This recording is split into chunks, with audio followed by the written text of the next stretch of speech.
السلام علیکم ورحمت الله وبرکاتو. ټول مسلمانان ورونو دغه ویډیو ضرور وګورئ، تر پای وګورئ او ښه په دقت سره وګورئ.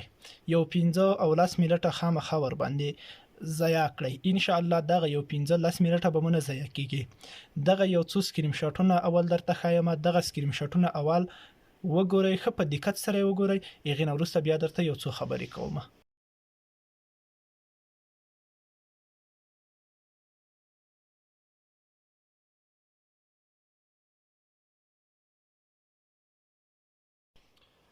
دغه سکرین شاټونه به مو ضرور کتلی وي او ښه په دقت سره به مو کتلی وي، او که مو نه وي کتلی یو ځلې بیا وګورئ. کفارو د اسلام د ختمولو لپاره، د اسلام د بدنامولو لپاره ډېرې هڅې وکړې، ډېر پلانونه یې وتلل. کفارو اول د اسلام د ختمولو لپاره، د اسلام د بدنامولو لپاره د خپل زور نه کار اخیستل شروع کړو. خپل زور وازمایو خو هیڅ په طریقه سره دوی اسلام ضعیف نه کو، اسلام بدنام نه کو، اسلام ته کوم زیان او ضرر ونه رسولو. بیا کفار سره راټول شو، هغې وویل چې څنګه به اوس اسلام بدنام کو، اسلام ته به څه رقم موږ نقصان ورسوو، او ولې د مسلمانان د موږ په مقابل کې نه ضعیف کیږي او لا قوي کیږي. نو دوی په دې پریکړه وکړه چې وجه دا ده چې د مسلمانانو په مابین کې د هغوی حقانی او ربانی علما دي چې هغه نه پرېږدي چې خپل عوام د دوی نه بېلارې شي، خپل عوام د دوی نه غلطه لار اختیار کړي. نو هغه په خپل علماو باندې راټولېږي او خپل علما یې بیرته د حق لاره ته راګرځوي. نو کفارو کوشش شروع کړو چې باید د دوی علما ختم شي، د دوی علما د دوی نه لرې کړی شي. خو د اسلام د علماو د ختمول لار هم د غوره ونه بلله چې که علما ختم شي نه رفیدو کیږي، که ختم شي نه رفیدو کیږي، که ختم شي نه رفیدو کیږي په مسلمانانو کې. خو باید د دوی علما بلیار کو، د دوی علما د دوی نه وړو چې هغه د دوی په مقابل کې هغه د دې چې دوی اسلام ته وړوي، د دې په ځای باید هغه کفر ته دعوت کړي. نو دوی یو داسې طریقه اختیار کړه چې په کفري ملکې کې، په امریکایي او فرانسوي ملکې کې به دی یو ماشوم 12 کوله مکتب وي، هغې نه وروسته به 4 کوله پوهنتون وي، د هغې نه وروسته به 4-5 کوله دیني علوم په زده کول، او په د دیني علومو نه وروسته به بیا یو 2 کوله په همدغه دیني علومو کې دی ته بیرته شک او شبهې ورچولی. هغه شک او شبهې به ورته پیدا کولی چې ګیره دا حدیث ووی، دا حدیث کې داسې خبره شوې ده، دا نعوذ بالله د کمکلتوب خبره شوې ده، د بجیه خبره شوې ده، او دا خبره ده، دا خبره ده، دا د عقل نه لره ده، دا د ساينس نه لره ده، دا د ټکنالوژي نه لره ده. نو دا خبره به شبهې به ورته کوچولی. نو دا شبهې باندې به چې عادت کو، دغه کس به د دې عالم شو، دا به مسلمانانو ته رالګو. خو لیکن کله چې کفار مسلمانانو ته راغلو، نو د مسلمانانو ځنې بې غیرته، ځنې بې دینه علما د دوی په دې چې د دوی په مقابل کې ودرېږي، د دوی دپاره کور شروع کړو. نو کفار وویل چې څه چې په خپلو ماشومانو باندې وخت ضایع کوو، په هغې باندې خپل عصري تعلیمي نه کوي، دلته علما شته چې هغه د موږ دپاره کور کړي. نو علماو ته یې پیسې برابره کړې، بس علما د علم په نوم باندې یو څوک موږ ته روزل لګل، هغه یې د موږ مسلمانانو بېلیارې کول. لیکن نن سبا چې دا دسیسه یو ډېره په پراخه کچه روانه ده. کفار کوشش کی چې مسلمانانو علما ځون ته وړوي او د هغې د لاره باندې بیا مسلمانان دوکه کړي. نن سبا چې موږ ته یو کس رامخته کوي، د عالم په نوم باندې، د شیخ په نوم باندې، د مفتي په نوم باندې، د کاري په نوم باندې، دا موږ ته رامخته کوي او د عالم بېعزتي راته کوي او د عالم څه خبرې کوي او د اسلام کې شبهې راوچوي. دغه یو څو سکرین شاټونه به تاسو لیدلي وي. په دې سکرین شاټ کې امید او تاسو که فکر وکړو چې ویس کیم حقانی علما دي، رښتیا علما دي، او کیم علماء سوء دي، کیم علماء حق دي او کیم علماء سوء دي. موږ تاسو به څه رقم پیژنو. څوک چې کفر ته ډیر خطر وي، څوک چې کفار ته ډیر خطر وي، کفار ته ډیر مطلوب وي، نو پوه شه چې دا په حق عالم دی، پوه شه چې دا د الله په دین رښتیا ولوړ عالم دی. او کیم عالم چې د جهاد قائل وي او دین د غیرت او د دین د کویتوب دپاره لګیا وي، نو پوه شه چې دا د حق عالم دی. دغه سکرین شاټ کې به تاسو لیدلی وي خلیفه صاحب دین محمد چې هغه په زرګونه او په کروڑونه شاګردان او مریدون لري، هغه یو حقانی او ربانی عالم دی او الحمدلله د ما د لوی دورې استاد هم دی. د هغې په مقابل کې ګیره څومره کور روان دی. په دې سکرین شاټ کې به تاسو وینئ یو د مفتی په نوم من دی،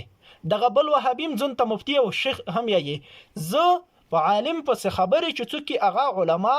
به مو ته ډېر بد رلګو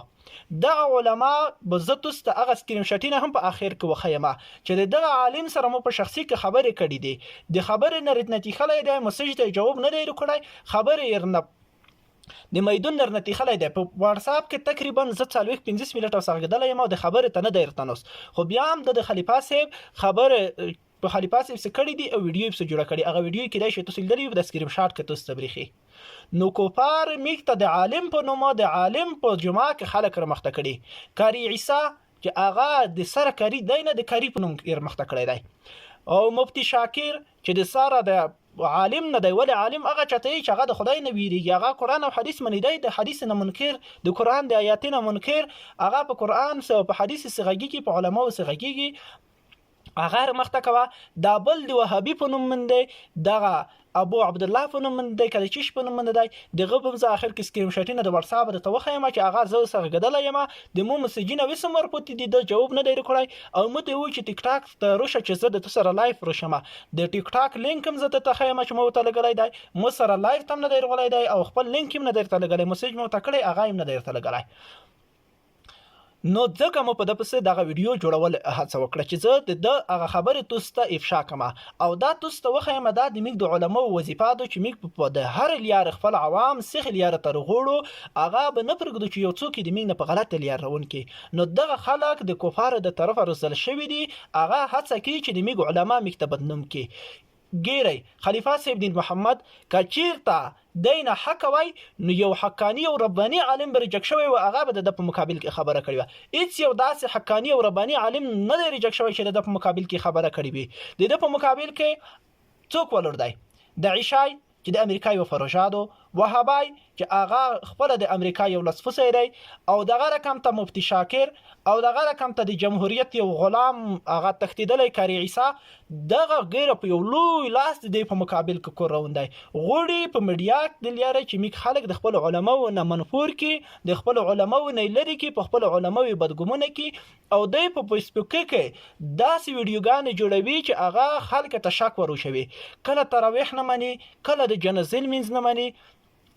کله په یو مساله، کله په بل مساله، کله په حدیث کې غلط توجیهات کې، او کله په قرآن کې غلط توجیهات کې، هغه د میکتوس نسل بلیار کوي. نو کوشش وکړئ چې خپل علما وپیژنئ، خپل حقانی او ربانی علما وپیژنئ، او د خپل احناف علما په لیار باندې روان شئ، او د ایغه تګلار چې کومه دو هغه تاسو هغه دریس خطو نه کوي. او کچیرتم دغه علماوی چې په میډیا کې دغه مسئله کې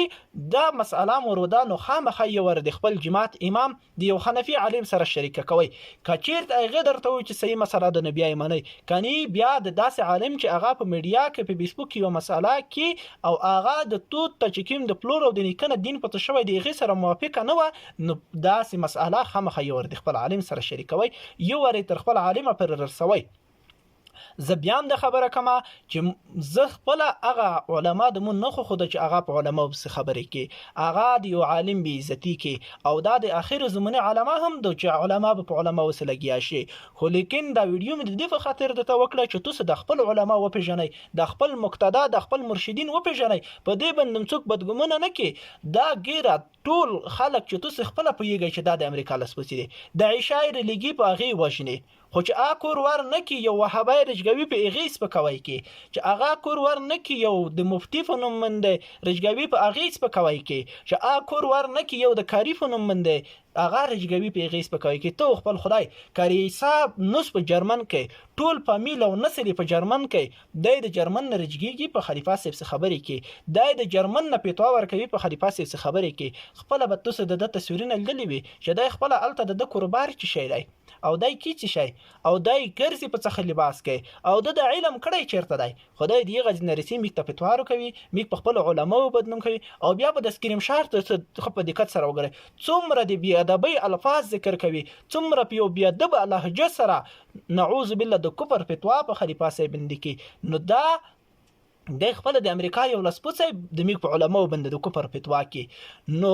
ډیر فکر می په میډیا کې چې د داسې علماوي د داسې کاریونه د داسې مفتیونه د خلینو متاثر نشي خپل تراویح خپل منځینه خپل نفلینه فرینه کړی هر خبره چې په میډیا کوم ولا مو په دفاع باندې د واتساپ او د فیسبوک هر څه پاتې شته ان شاء الله هر عالم چې د احناف علماوي یا د خلیفہ صاحب د یا د تصوف سپکوي کې ان شاء الله تر هر وخت پر به میګ د دفاع کو او خپل مسلمانانو ته خپل د حق لیار خپل د حق دعوا سر تر سو او هیڅ چاته به اجازه نه ورکو چې میګ په علماو سو لګي یا د میګ د علماو سپکوي وکي یا د احناف سپکوي وکي او تر وسه به میر داسې بچای وړي نه وي او تر قیامت به رونه وړي چې د احناف یو مسأله هم نه حق او بدلیل او بحدیث او بقرآن ثابت کی پتور زلفو کې راته سپینا پګړی کړه لا نظر نشي ګل ګل